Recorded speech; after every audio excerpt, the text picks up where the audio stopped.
אוקיי. שלום, נמצא איתנו הפרופסור שמואל בן יעקב, מנהל מעבדת מחקר בתחום אלקטרוניקת ההספק, וכמובן ידוע באוניברסיטה כחלוץ בתחום ההוראה המתוקשבת, תחום הוראה חדשני באוניברסיטה, בעולם כולו גם. תתאר לנו בבקשה את נושא המחקר שלך בתחום האנרגיה החלופית, ותן בבקשה. אוקיי, תודה. יהוא. קודם כל שלום, שמי שמואל בן יעקב, אני פרופסור פה במחלקה להנדסת חשמל ומחשבים, ואני אחראי על מעבדה שנקראת אלקטרוניקת הספק. אז אני קודם כל אומר כמה מילים מה זה אלקטרוניקת הספק, על מה מדובר, ואחר כך קצת על המחקרים שאנחנו עושים וגם פרויקטים שסטודנטים מבצעים בהנחייתי. אז אלקטרוניקת הספק היא בעצם חלק מהנדסת חשמל, והיא עוסקת בהמרה של הספק חשמלי. כל אחד יודע שכדי להפעיל כל מכשיר הייטק או כל מכשיר אחר, ואפילו מכונת כביסה, צריך חשמל. וכדי שהמערכות האלה יפעלו, לא מספיק לחבר אותם ישירות לרשת, אלא צריך לעשות איזושהי פעולה שמעבירה את המתח החשמל או את זרם החשמל מצורה אחת לצורה שנייה. זה בעצם מה שאלקטרוניקת הספק מתעסקת בו. אז כדוגמה, אם יש לנו מחשב, והמחשב הזה באופן פנימי זקוק למתח של 5 וולט, וברשת החשמל יש 220 וולט, אז צריך איזושהי מערכת מתרגמת, ואלה הם הנושאים שעוסקים בהם באלקטרוניקת הספק. אז כפי שאפשר להבין, הנושאים האלה הם חיוניים לכל דבר, זה כמו לחם וקוטג'. בכל מערכת אלקטרונית, בכל טיל, בכל מכונת כביסה, צריך את המערכות האלה, כך שאנחנו מנסים לתרום לנושא הזה. עכשיו, מה הדברים שעושים בהם כיום בתחום הזה? אפשר לחשוב כאילו הכל פתור, ובכן זה רחוק מזה. הדרישות היום הן מאוד מאוד חמורות. למשל, אם יש לנו לפטופ, כן, מחשב ניסה, כל אחד יודע שאחד המגבלות שלו קשורות לעניין של זמן החיים שהוא עובד על סוללה. כדי להאריך את החיים צריך שהמערכת שממירה את האנרגיה מהמצבר למחשב היא תהיה יעילה. אנחנו גם רוצים שהיא תהיה קטנה. אז אלה הם הבעיות שאנחנו מתעסקים בהן, והבעיות הן רבות וחשובות, והיום יש גם עניין של אנרגיה חילופית. אז למשל, תאי שמש, כן, הנה פה יש דוגמה של בית שמכוסה בתאי שמש. תאי השמש מייצרים אנרגיה מסוג אחד, וכדי להשתמש בה צריך להפעיל אותה ולהעביר אותה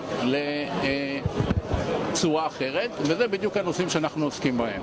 אנחנו עוסקים בנושאים האלה מבחינת המחקר הטהור, האקדמי, שנגמר במאמרים, אבל אנחנו גם עושים הרבה מאוד עבודות לתעשייה, ומסייעים להם לפתור בעיות שהן בקדמת הטכנולוגיה. כלומר, יש הרבה בעיות שצריך לפתור אותם כדי להשלים תכנונים של מערכות, של מכשירים וכן הלאה, וזאת אנחנו גם כן עושים. תודה.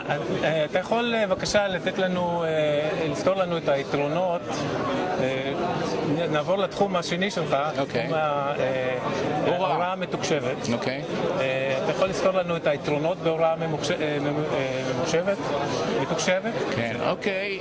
אוניברסיטת בן גוריון מנסה לחדור לתחום הזה של הוראה מתוקשבת, ואומר הוראה מתבצעת מרחוק ולא בשיטה של החדר שבו התלמידים באים אל הרבי ויושבים איתו בכיתה, אלא לנצל את כל הטכנולוגיה האפשרית כיום, החל מאינטרנט, כלה בהקלטות של הרצאות, לימודים מהבית וכן הלאה.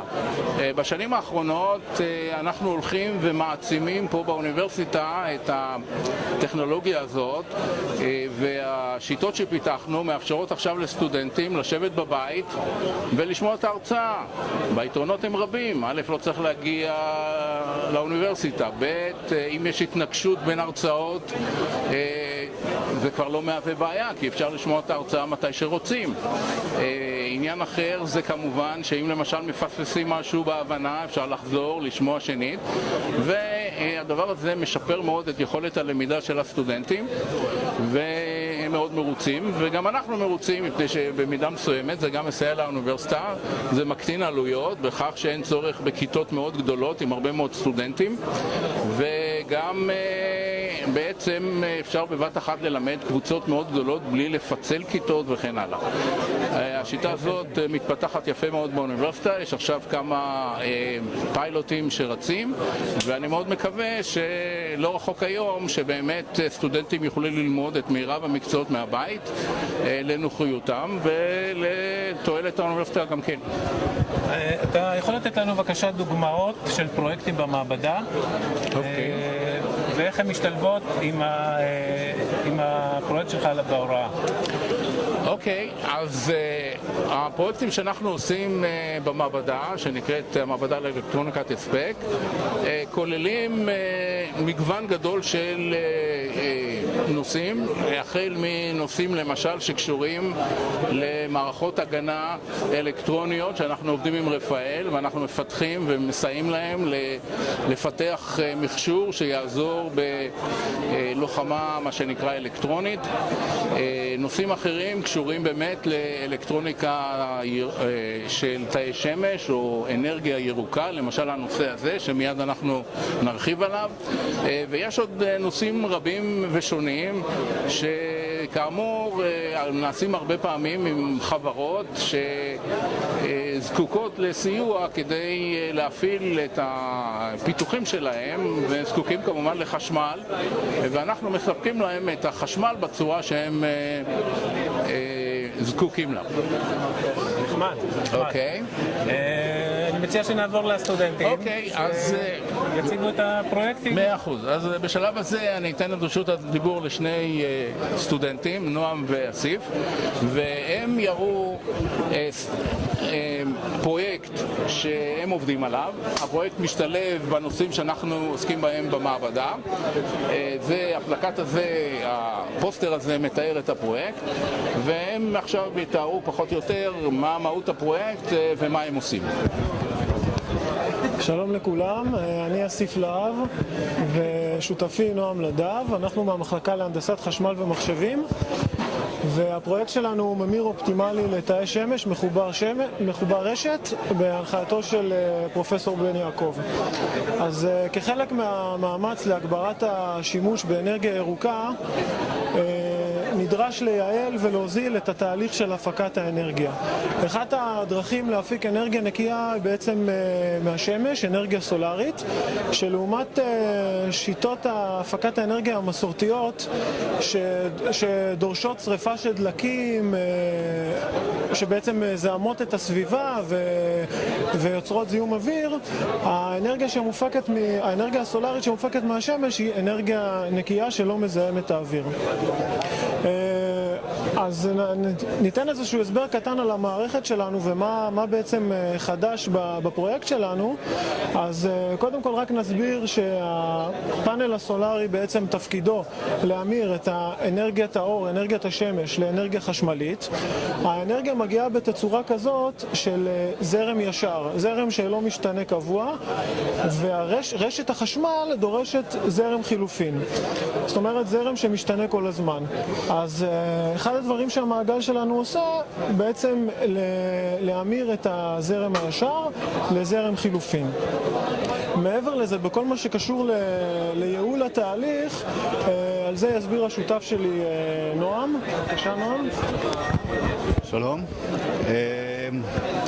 הממיר שלנו הוא ממיר ממותג, כלומר אנחנו שולטים על הזרם שנצרך מהתא הסולארי על ידי שינוי התדירות של המתגים של הממיר.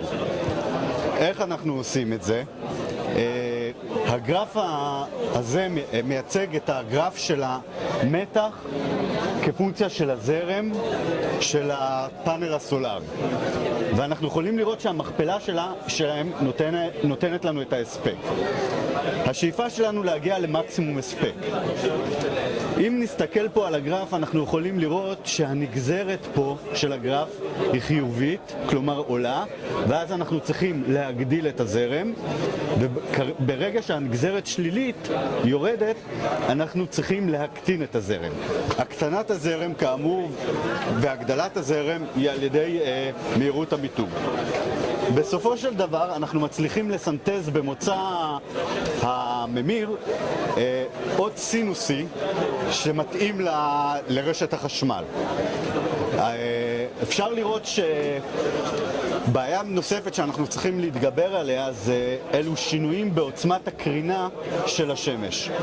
ברגע שעוצמת הקרינה של השמש משתנה, אנחנו צריכים לייצב את ההספק שנצרך מהתא הסולרי בצורה המקסימלית. בנוסף, אנחנו צריכים לשמור על דרישות חברת החשמל כדי שלא יהיו לנו עיוותים ברשת, ושנשמור על THD, שזה מד העיוותים, שיהיה קטן מ8%. תודה נועם ואסיף, סליחה. אז אני מבין שיש לנו עתיד. בעתיד הקרוב, מתי אתם מעריכים הפרויקט שלכם יצא למימוש? השאיפה שלנו שבערך עוד 10 שנים כל באר שבע תיראה ככה. כל הבתים? כן. עכשיו יפה, שאיפה מאוד מכובדת. אם להיות רציניים לגבי הפרויקט שלנו ממש, אנחנו כבר מתחילים לעבוד במעבדה על המעגל ובעצם להפעיל את האלגוריתם בקרה החדשני שפיתחנו, ואני מאמין שבזמן הקרוב כבר נתחיל לראות תוצאות שהן מעבר לסימולציות. בהצלחה. תודה רבה. תודה גם לפרופסור שמואל בן יעקב. אנחנו נצא, לא לפרסומות, אבל נצא להצגת פרויקטים נוספים, ונחזור עם הפרופסור הוגו גוטרמן.